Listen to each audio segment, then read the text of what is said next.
estamos aqui para mais um Rosilma Roldan e os Jovens Pensadores. E hoje nós vamos continuar com o Centro de Artes Evolução. Eles estiveram aqui a semana passada apresentando os alunos, né? Tivemos aqui com o Vitor Hugo no primeiro bloco, com o Renato no segundo bloco e conversamos sobre derrubando o preconceito no Centro de Artes Evolução. Essa semana nós vamos continuar conversando com o pessoal do Centro de Artes Evolução, mas hoje nós vamos conversar com os professores, alguns professores de lá, que o nosso amigo querido Rafael Silva trouxe para nós podermos conversar um pouquinho e olhar o lado do professor, porque o lado dos alunos nós já trouxemos várias vezes aqui, vários alunos, né?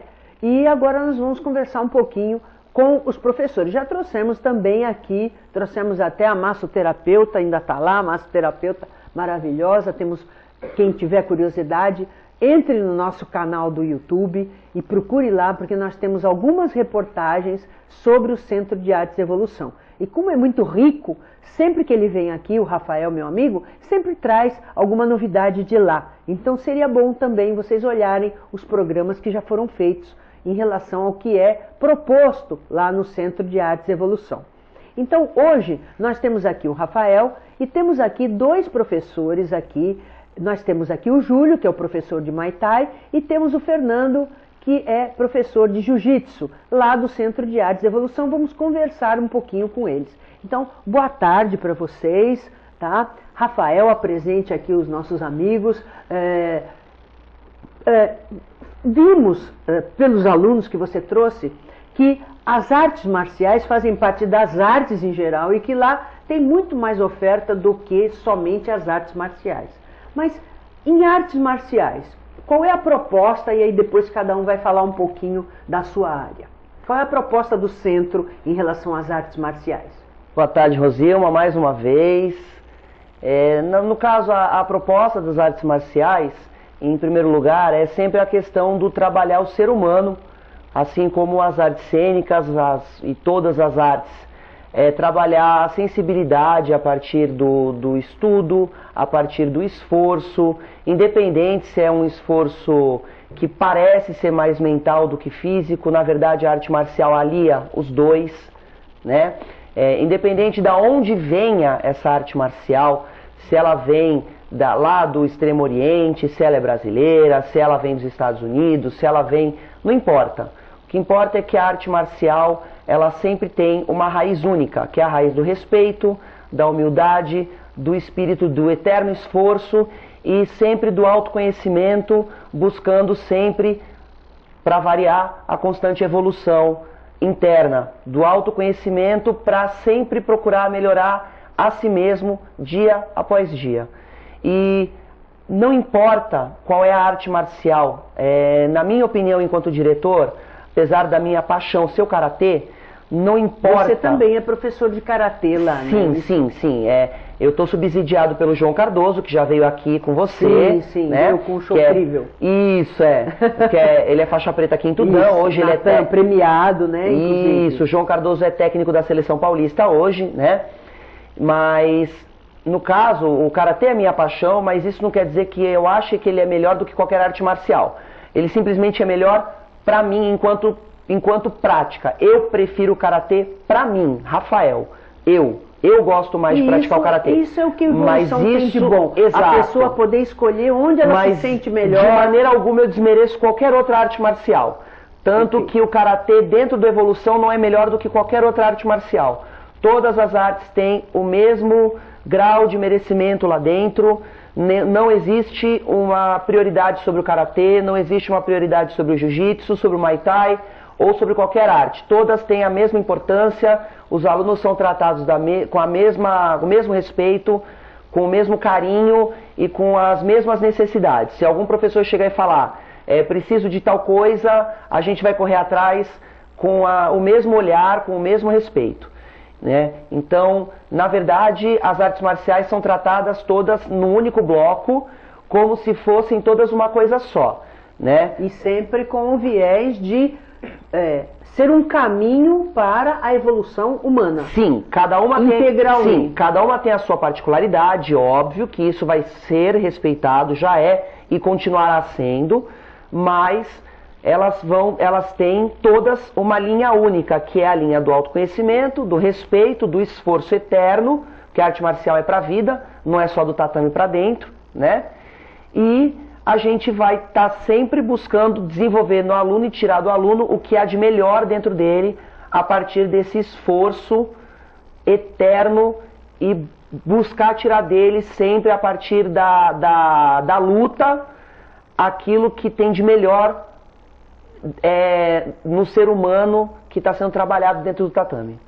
Júlio e Muay Thai, assim que fala? Fala um pouquinho da sua arte. Muay Thai é uma arte que veio da Tailândia para o Brasil, tem mais de 2000 anos.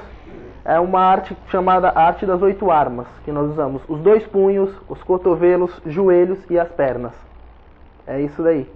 E o Muay Thai, ela é uma arte de defesa, de ataque? Como é que ela é enquadrada? Ela é usada os dois. A própria defesa dela já é um ataque, que são defesas com cotovelos, defesa com a canela, que machuca também. Quando alguém recebe um chute e defende com a canela, a própria pessoa que deu o chute acaba sendo golpeada também.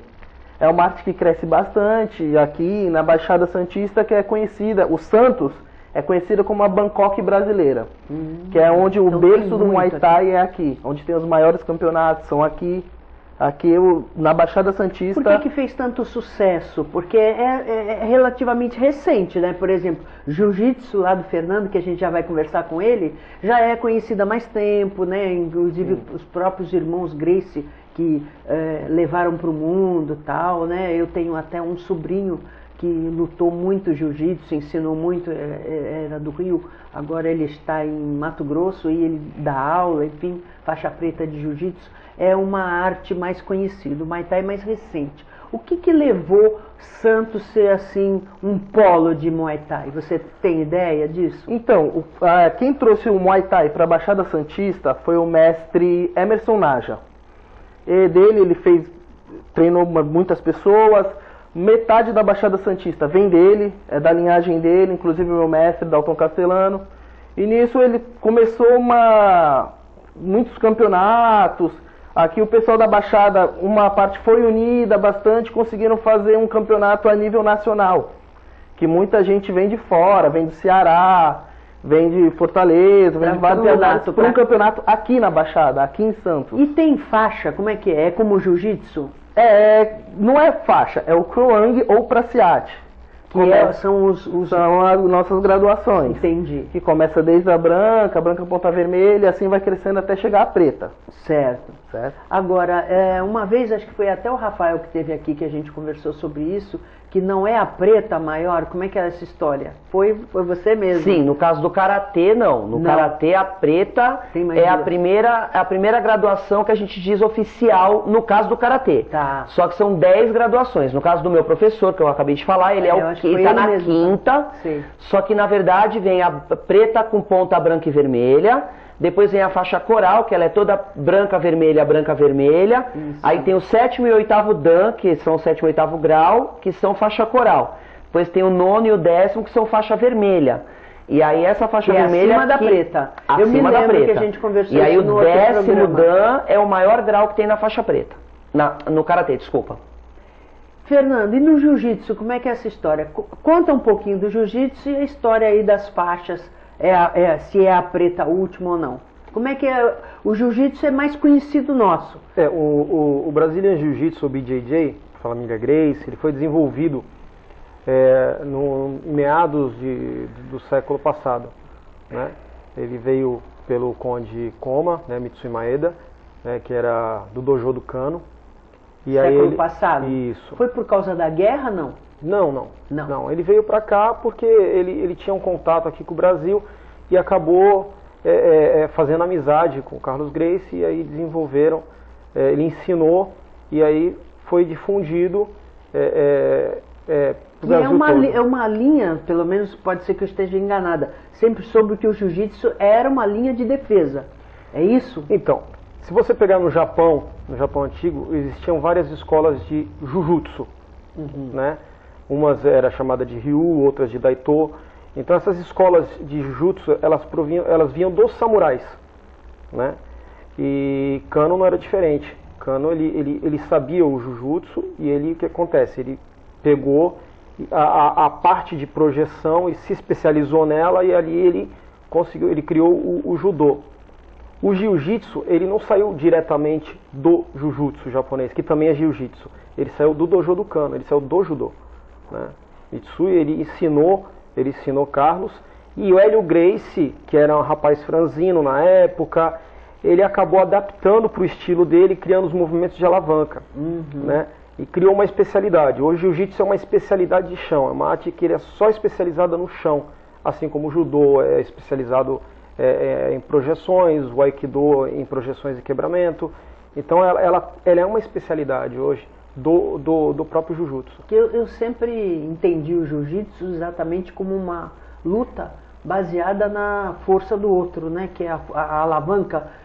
E eu associava isso aí, nunca ninguém me disse, eu associava ao fato de que o povo japonês, de um modo geral, é um povo mais franzino. Sim. E na época da guerra, ele tinha que lutar lá com os alemães, tal, né? E ele conseguia, através de toda a técnica, vencer, às vezes, atletas ou adversários muito mais fortes fisicamente, por conta da técnica. Isso aí, por exemplo, interessa muito para as mulheres, né? Porque as mulheres, normalmente, elas são mais frágeis fisicamente, então interessa muito essa técnica, porque ela pode derrubar um adversário, às vezes, muito mais pesado e mais forte do que ela.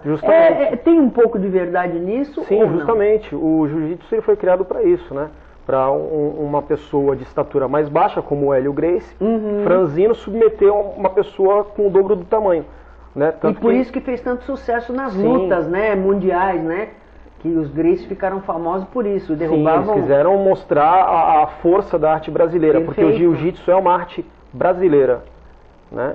Eles conseguiram demonstrar essa força através do UFC, das competições, e hoje, se existe as competições de MMA, é graças ao Jiu-Jitsu, né, da família Gracie. E que agora está disseminado, né? Todo mundo... no mundo inteiro. No mundo inteiro. E a gente vê muito, eu gosto muito de ver aquele carinha lutar aqui do Guarujá, o Charles do Bronx, que ele é maravilhoso, né? Porque ele é justamente isso que a gente está conversando. Ele é magrinho, mas ele derruba a gente. E ele tem uma técnica fantástica. Ele é um lutador de jiu-jitsu excepcional. Né? Eu sou fã, porque eu não gosto desse tipo de pancadaria, não. Eu gosto de técnica. E ele dá aquelas gravatas dele lá, você não vê o sangue, é rápido. Eu sou fascinada, eu acho linda essa... Parabéns para vocês, viu? Sou admiradora, profunda, e... eu espero que vocês tenham gostado desse primeiro bloco, esses dois professores aqui magníficos, à altura desse meu amigo aqui que sabe escolher muito bem com quem trabalha, porque ele também é excelente profissional. E agora você fique aí, porque no segundo bloco nós vamos apresentar as professoras das artes marciais também. Pensa que é só homem, não é? Não. Fique aí, nós voltamos já já.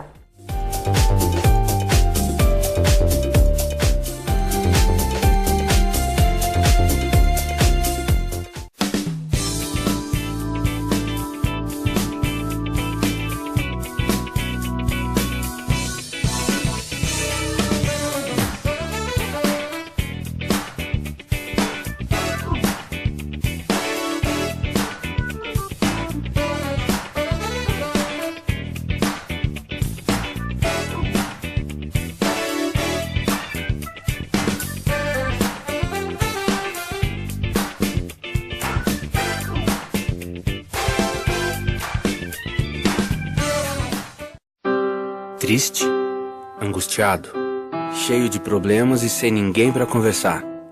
Então disque 188. 188 é o novo número de atendimento telefônico do CVV, Centro de Valorização da Vida.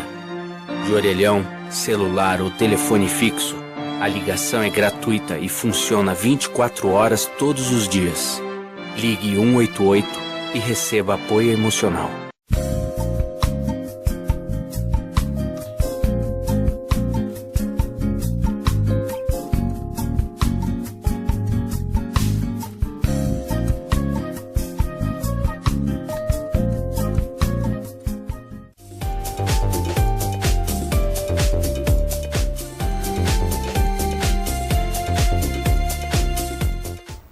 Voltamos e agora, antes de passar para as professoras, o Rafael vai responder a pergunta que o Fernando não respondeu no primeiro bloco, que são as faixas, né? Nós estávamos dizendo, todo mundo pensa que a última faixa é a preta. E você disse que no karatê não, né? Que no karatê ainda tem a faixa coral, faixa vermelha. E no judô e no jiu-jitsu, que a gente estava conversando com o Fernando e o tempo não deu para ele responder. É a mesma coisa, Rafael? Então, vamos resumir para a gente poder dar lugar a outros assuntos, né? Eu já vou responder de uma vez numa forma geral, porque o Taekwondo, na verdade, ele veio do Karatê, né? Por causa da invasão japonesa na Coreia. A Coreia teve um pedaço da sua história que foi anexada pelo Japão, então o Taekwondo ele veio a partir do Karatê. Depois que a Coreia se separou, ela criou toda a sua história. Depois a professora Juliana conta melhor algumas coisas. Então, toda essa parte profissional das faixas começou no judô, com o Jigoro Kano, que foi o criador do judô. E aí, as outras artes marciais japonesas, elas adaptaram as faixas, cada uma à sua maneira. Então, dentro do próprio karatê, as faixas coloridas antes da preta, cada uma criou da sua forma. O judô tem também a sua forma, mas quando chega na parte da preta em diante, costuma se trabalhar mais ou menos da mesma forma. No caso do karatê e do jiu-jitsu, acaba sendo praticamente igual. Depois, se você quiser perguntar para a Beatriz para tirar essa dúvida, ela vai ser melhor do que eu para dar essa certeza. Mas no caso, a faixa vermelha é a última, 9º e 10º Dan, só que no caso são faixas muito difíceis de se alcançar, por causa que conforme você chega lá na frente, por exemplo, do primeiro Dan para o segundo Dan, que ainda é preta, 2 anos, 3 anos, 4 anos. Quando você chega do 9º Dan para o 10º Dan, 9 anos para atingir uma para outra, 10 anos para atingir uma para outra. Então você está com 80 anos, 90 anos para conseguir chegar, dependendo da idade que você começou. Então, porque todo mundo pensa que a última é a preta, mas ainda tem a coral com todas as... Porque muitas pessoas não costumam chegar. Por exemplo, o pai do meu professor de karatê é 7º Dan, então ele é faixa coral. Mas o meu professor é 5º, então ele ainda é preta. Entendi. Ele ainda não chegou nem na preta, ponta vermelha e branca. Entendi. Ele está se preparando para isso. Mas aí ele vai ter que ficar 6, 7 anos ainda aguardando para depois mudar novamente. Depois 8 anos, depois 9 anos. Ou seja, viram décadas aguardando a próxima faixa. Por isso que fica muito difícil de você conhecer alguém com uma faixa acima da preta. Por conta da longevidade que você precisa alcançar para mudar de faixa. Agora nós vamos passar para a Beatriz, porque no segundo bloco agora as professoras vão falar um pouquinho. E aí nós não falamos no primeiro bloco, mas vamos falar agora no segundo bloco, que as aulas são mistas. Tanto com professores como professoras, as aulas são mistas. Nós temos aqui a Beatriz, que é professora de judô, e temos a Juliana Moraes, que é professora de taekwondo, e elas vão falar um pouquinho cada uma da sua luta, e são aulas mistas e como é que elas encaram esse desafio que é dar aula no Centro de Artes Evolução. Como é que é isso, Beatriz? O judô veio do Japão, né, como eles já falaram, o sensei Jigoro Kano que criou, e as minhas aulas, em qualquer outro lugar que você procurar, são aulas mistas, independente da idade. Porque quando a gente coloca o kimono, não tem mais essa diferença entre homem e mulher. É claro que o menino sempre vai respeitar a menina, mas não tem diferença entre ser homem ou mulher. Principalmente com a técnica. Sim, pra nós é até bom treinar com homem. Eu, a minha vida inteira, sempre preferi treinar com homem. Porque não tem... como que eu vou te explicar?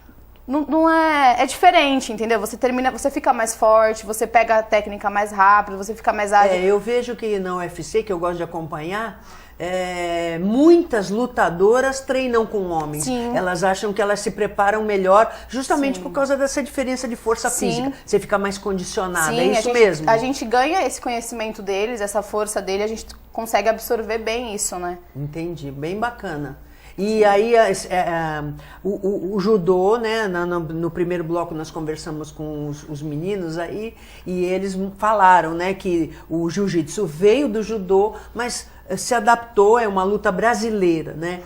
Mas o judô também tem esse cunho de defesa pessoal. Ele Sim. nasceu com essa... Sim, o sensei Jigoro Kano criou com esse intuito, né, da defesa pessoal. Mas aí foi cada vez evoluindo mais e ganhando mais espaço e no cenário sempre competitivo. também pode ser, existe essa preocupação de que a técnica se sobrepõe à força e que uma pessoa menos forte possa derrubar um mais forte pela técnica. Sim, no judô nós temos as categorias, né, por peso e idade, não tem por faixa, que eu acho que no jiu-jitsu é por faixa, né?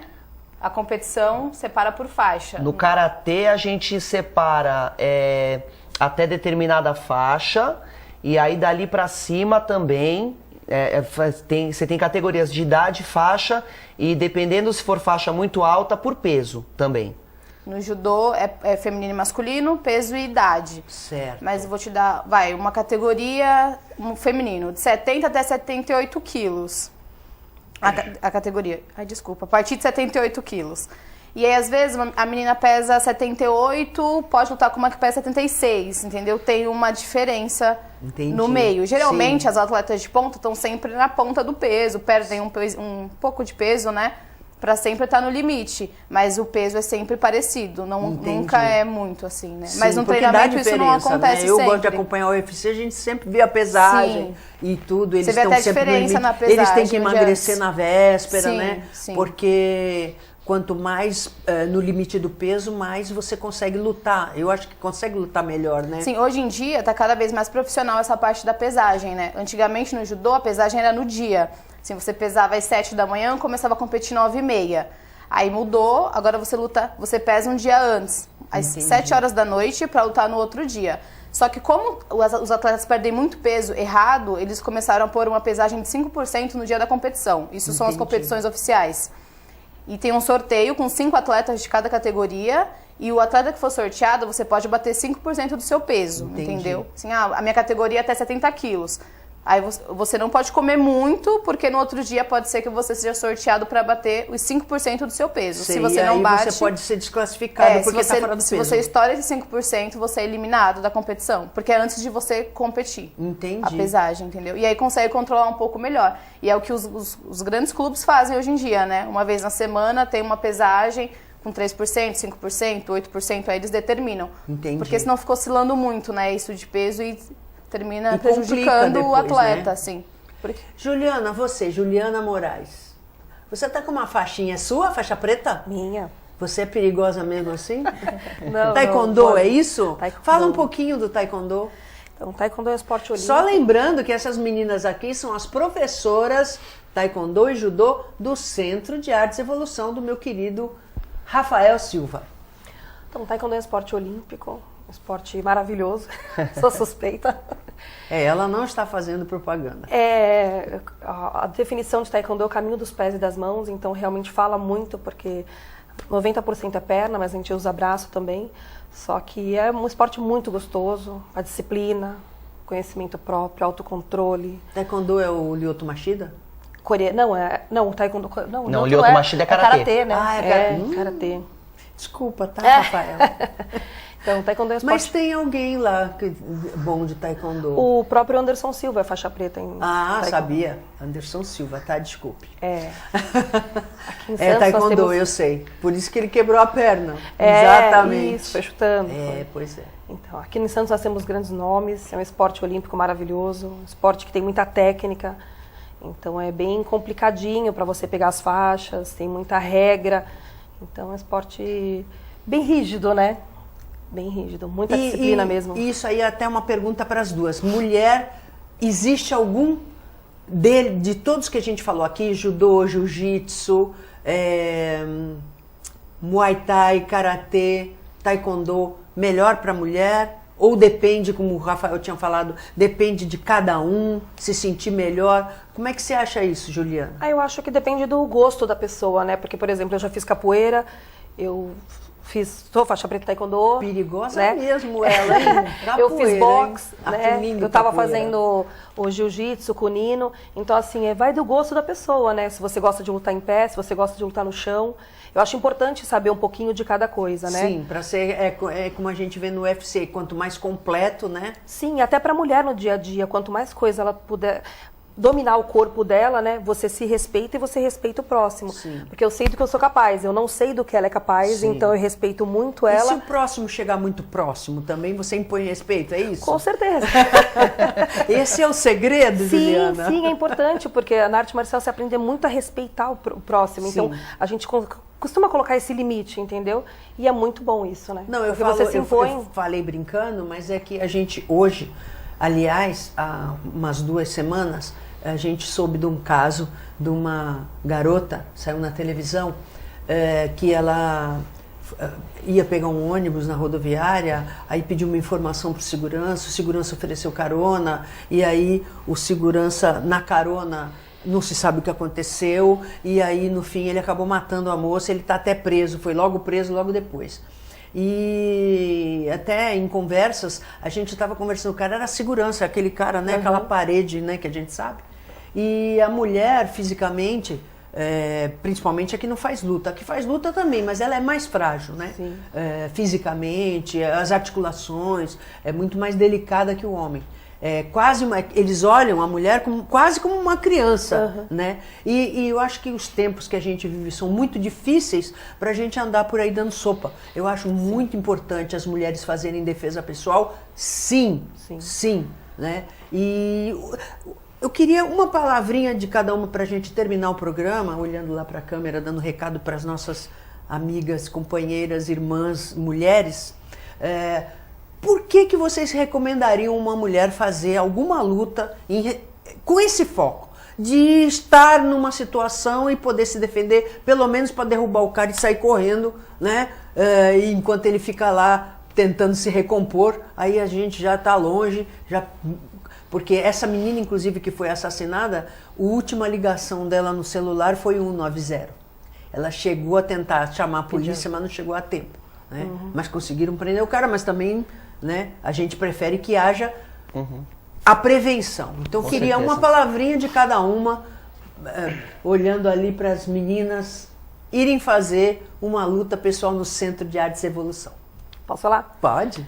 Mulherada, os homens pensam que nós somos fracas, frágeis, mas não somos. Nós somos fortes, guerreiras, lutadoras. E o importante não é quanto você aguenta bater, é quanto você consegue apanhar e continuar de pé. Então, quando você treina, você tem esse controle, essa confiança de que pode ser qualquer situação. Você pode até ser derrubada, mas você vai lutar até o final. Então, vem aprender a lutar, vamos aprender a se defender, ou em pé, ou no chão, um pouquinho de cada. Porque a vida para a mulher não é fácil, mas dá para a gente conseguir sim, mostrar nossa força e impor respeito. Isso é muito importante. Vem com a gente. Bia, fechando.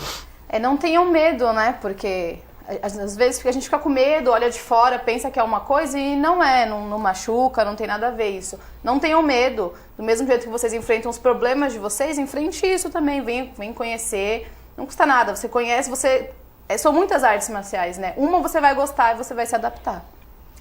Fechando, Rafael. Por falar em muitas artes marciais, só um pequeno recado rápido, tá? Apresentamos hoje 5 artes marciais aqui e para 2019 temos uma promessa aí, aula de kickboxing, professor Júlio César. Já estamos aí nos organizando para isso. Espero que vocês tenham gostado do programa de hoje.